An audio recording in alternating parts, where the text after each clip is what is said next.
Promises made, promises broken. Let me ask you something. If a man tells you exactly who he's going to be on day one and then becomes the total opposite, is that incompetence or is it strategy?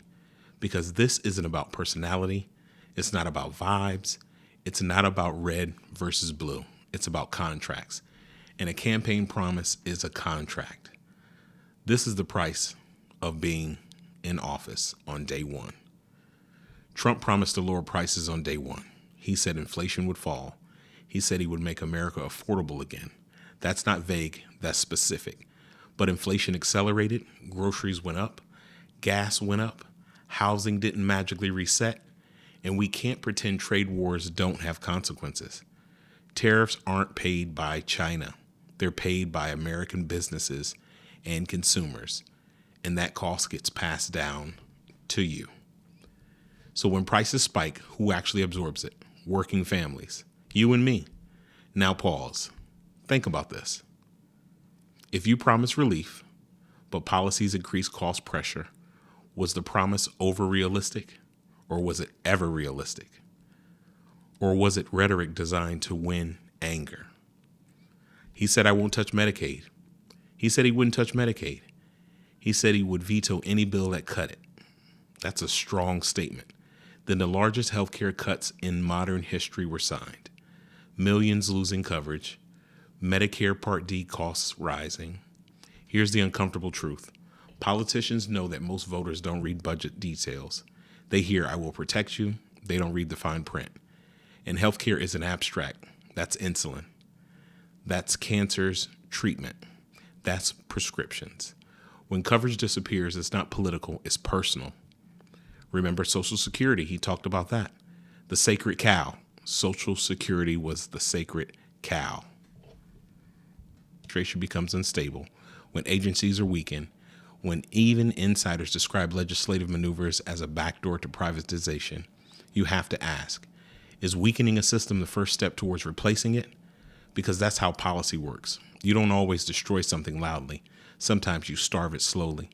And if Social Security falters, who gets hit the hardest? Not billionaires, retirees, disabled veterans, disabled Americans, widows.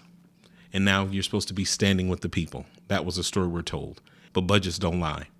When tax structures favor the ultra wealthy, when corporation protections increase, when low and middle income Americans shoulder more of the burden, that's not populism. That's redistribution of upward power. And here's the part nobody wants to say out loud. Both parties often protect wealth concentration. The rhetoric changes. The structure rarely does. So when you hear billionaire first budget, don't react emotionally.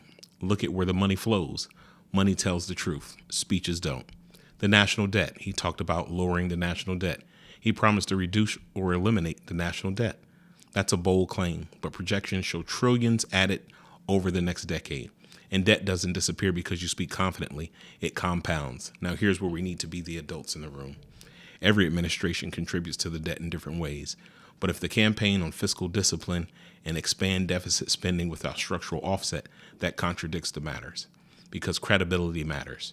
Remember, he talked about making IVF more affordable for family and the promises he gave to them. He said he would protect and expand IVF access, make treatment cheaper, push insurance coverages. That's emotional territory. Families struggling to conceive don't always worry about party lines. But without funding, mechanisms, or enforceable insurance mandates, it remains a statement. Policy, not a tweet.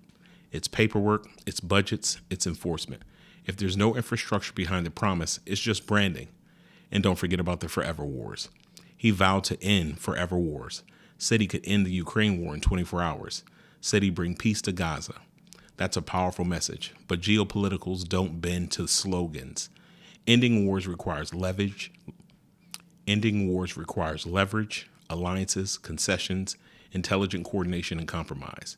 And the world is not a boardroom. If conflict continues, if the death toll rises, if death toll rises, if deals stall, then the promise becomes aspirational at best or performative at worst. Here's the bigger question. Now let me challenge you. Are these broken promises, or are we expecting the president to just function like kings, because here's the nuances most political commentary ignores. Campaigns simplify, governance complicates. But if promises consistently collapse once power is secured, we need to stop being surprised. This isn't about one man. It's about a system where emotional language wins elections and structural realities win policy. You can support him or you can oppose him, but don't disengage from the data. Ask yourself, did outcomes match the commitments? If not, why? What's the obstruction? What was the miscalculation? What is the strategic deception? Or is it an economic reality clashing with political fantasy? Here's the uncomfortable truth. If you're angry, don't waste that anger on social media. Channel it into understanding budgets, understanding trade policy, understanding entitlement reform, understanding how power actually moves. Because promises are easy, contracts are binding, and voters forget faster than politicians do. So the real question isn't, were promises broken? The real question is, why do we keep believing them? This is the Veracious podcast. And if we're going to talk about the truth, we have to be brave enough to examine it on every side. I appreciate you guys staying with me, and thank you for all the support. Peace.